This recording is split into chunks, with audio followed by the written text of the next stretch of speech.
तमिलनाडु के जो मुख्यमंत्री के सुपुत्र हैं उदयनिधि स्टालिन, उनसे उनकी जो बयान उन्होंने दिए उनकी परवरिश का पता लगता है। हिंदू समाज उनकी नज़रों में एक डेंगू मच्छर की तरह है।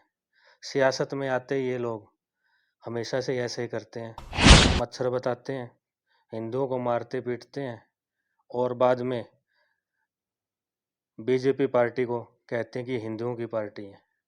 अभी अभी हाल ही में तमिलनाडु के मुख्यमंत्री के बेटे ने एक वीडियो जारी करके कहा है कि हिंदू जो है डेंगू मच्छर की तरह है, जिसे कि खत्म करना चाहिए। हिंदू धर्म के बारे में अभद्र भाषा का प्रयोग किया है, जिसके आज बातचीत करने के लिए हमारे साथ मौजूद हैं विश्व हिंदू महासंघ के राष्ट्रीय सचिव हरीश वर्मा जी। इनसे आप भली भांति परिचित भी होंगे। इस विषय पर उनसे बातचीत करेंगे और भी काफी कुछ विषय जिनसे बातचीत करने के लिए आज इनसे रूबरू हुए, इनसे बातचीत जरूर करेंगे। इस विषय पर क्या कुछ कहना चाहेंगे हिंदू धर्म के बारे में, इस प्रकार के वर्ड्स का उन्होंने प्रयोग किया है कि डेंगू मच्छर की तरह हिंदू धर्म को खत्म कर देना चाहिए।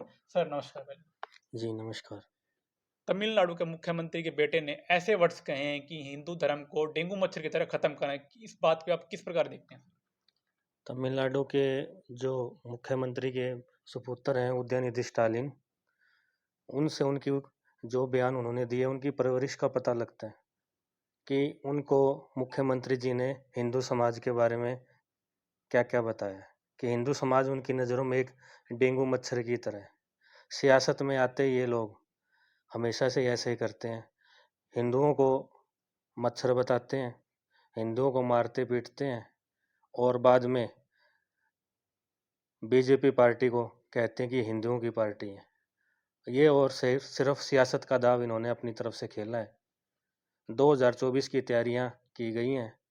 इनके मार्गदर्शकों के द्वारा इनको मार्केट में उतरने के लिए, पब्लिसिटी के लिए, प्रमोशन के लिए ये 2024 का एजेंडा अपनाया गया है, ताकि हम इनको गालियां दें और विपक्ष के जितने भी धर्म हैं वो सारे धर्म एक हो जाएं और उसके बाद हिंदू हिंदू धर्म के लोगों को आपस में डिवाइड किया जाए। क्या वो हिंदू नहीं है? जिस प्रकार के उन्होंने इस वर्ड्स का प्रयोग किया है, क्या वो हिंदू की लिस्ट में नहीं आते हैं हिंदुत्व में? उदयनिधि उनके नाम से ही सनातनी दिखता है। सनातन धर्म से ही उनका रिश्ता है। उनके पूर्वज भी सनातनी थे। सनातन धर्म के बारे में उन्होंने इतना अभद्र भाषा का प्रयोग जो किया है वो बहुत ही शर्मनाक है।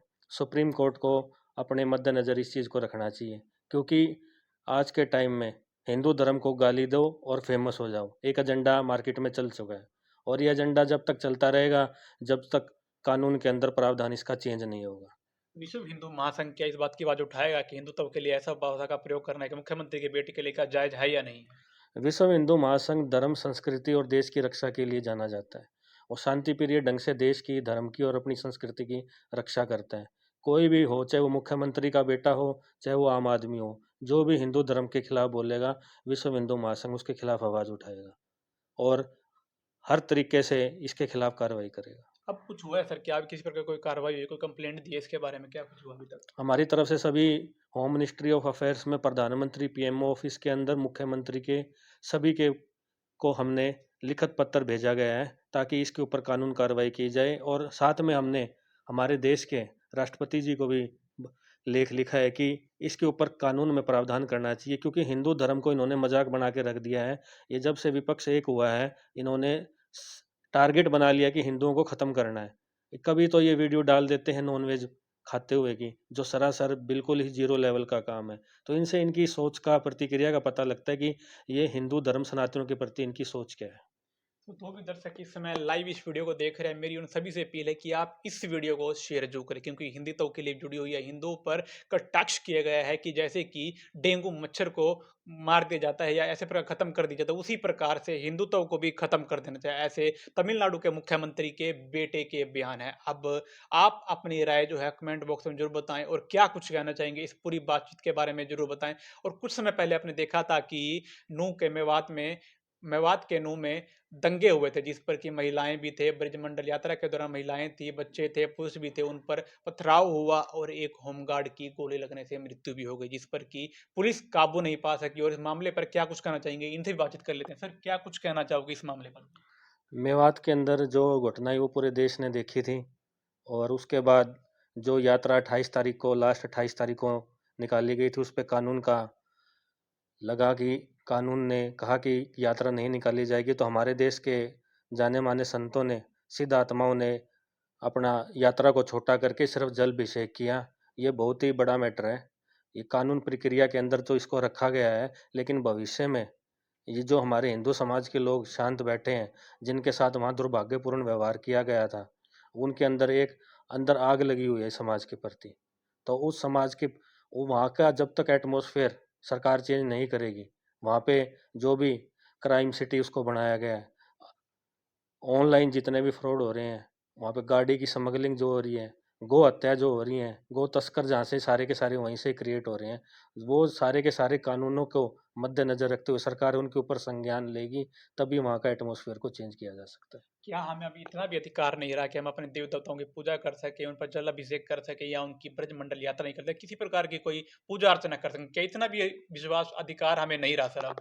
हमारा देश एक संवैधानिक देश है। हम किसी मौलाना को अगर किसी को कुछ भी बोल दें, तो सारे के सारे मुसलमान एक होकर रोड पे इकट्ठे हो जाते हैं। लेकिन हमारे हिंदू समाज में क्या है, हमारे भाइयों के साथ इतना दुर्भाग्यपूर्ण वहाँ पे जो स्थिति पैदा की गई थी, उसके बाद भी हमारे लोग एक नहीं हुए। इससे हम लोगों को समाज में यही मैसेज आता है कि हम लोग जब तक एक नहीं होंगे, हिंदू समाज जब तक एक नहीं होगा, तब तक हमारे साथ ऐसा होता रहेगा। और दूसरी चीज़ क्या है कि किसान नेता आ गए हैं। किसान नेता कहते हैं कि हम इनके साथ हैं। किसान हमारे देश का सबसे पहला नारा था, जय जवान जय किसान। तो जवानों को और किसानों का हमारे दिल में बहुत ही एक अच्छी नज़र से हमारे दिल में सम्मान है उन लोगों के लिए। लेकिन ये जो किसान नेता बने हुए हैं, ये किसान नेता किसान नहीं हैं। ये सिर्फ़ और सिर्फ़ सियासत का दाँव खेल रहे हैं। असली किसान अपने खेतों में रहते हैं, अपने पालन-पोषण करते हैं, अपने बच्चों का ध्यान रखते हैं, अपने कभी भी दंगों के अंदर, भड़काऊ भाषणों के अंदर वो कभी भी नज़र नहीं आएँगे। ये सिर्फ़ और सिर्फ़ एक नाम द रखा गया है किसान नेता। वो असली किसान हम उनको हमारी नज़र में नहीं कहेंगे, क्योंकि किसान कभी भी दंगे नहीं फैलाता, कभी भी हिंदू समाज के बारे में गलत नहीं बोलता है। मेवात का एरिया जो है पूरी मतलब कहें कि सबसे अपराध में नंबर 1 जाना जाता है। क्या इसको खत्म नहीं कर सकता पुलिस प्रशासन, सरकार मिलकर, या कोई भी इसको खत्म नहीं कर सकता फिर? मेवात के अंदर जो है वो पूरा का पूरा जो माननीय मुख्यमंत्री योगी आदित्यनाथ जी हैं यूपी के, उनके आने से पहले जो यूपी के अंदर हाल था, वही हाल मेवात के अंदर है। जब तक उनके एजेंडा को मुख्यमंत्री योगी आदित्यनाथ के जो काम करने की नीति है, वही नीति मेवात में लागू होएगी, तभी इन चीज़ों के ऊपर कानून का सिस्टम लागू होगा, तभी इस अपराध को रोका जा सकता है। अदरवाइज़ ऐसे ही चलता रहेगा और ऐसा ही आया था और ऐसा ही सिस्टम आगे चलता रहेगा पूरा का तो पूरा। भी दर्शक आपको देख पा रहे थे, उनसे क्या कुछ कहना चाहोगे आप? मैं दर्शकों से यही कहना चाहूँगा, सभी दर्शकों से, कि हिंदू समाज हमारा एक समाज है। हम सभी भाइयों को एक होके रहना है। आपस में दल के नाम के ऊपर, संगठनों के नाम के ऊपर, सियासतों के जो दाव खेलते हैं, उनके कहने के ऊपर अपने समाज को आपस में मत बाँटिए। सारे भाई एक होकर रहिए, ताकि हम जब 100 करोड़ हिंदुस्तानी एक होंगे, तभी हमारे देश का आगे भला हो सकता है। ये हमारा हिंदू राष्ट्र है और हम इसको विश्व शक्ति तभी बना सकते हैं तब जब हम लोग एक होंगे। ऐसे ही नहीं तो जो हिंदू विरोधी लोग हैं, ऐसे ही हमारे बारे में गलत बोलते रहेंगे और हम आपस में लड़ते रहेंगे।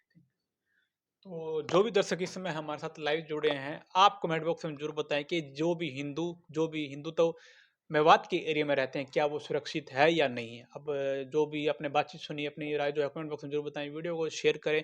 और एक बार जो बात मैंने आपको स्टार्टिंग में बोली थी ना, कि तमिलनाडु के मुख्यमंत्री के बेटे ने जो अभद्र भाषा का हिंदुत्व के लिए प्रयोग किया है, उसको खास करके कमेंट बॉक्स में ज़रूर बताएँ, क्या कुछ कहना चाहेंगे? वो भी जाकर पढ़ें कि हिंदुत्व के बारे में। अपना सामान एमआरपी पर नहीं, डिस्काउंट पर लो। और हिसार में डिस्काउंट कहां मिल रहा है, ये जानो सेलट्रेंडिंग.com पर। विजिट सेलट्रेंडिंग.com, पहले कंपेयर करो फिर शॉप करो।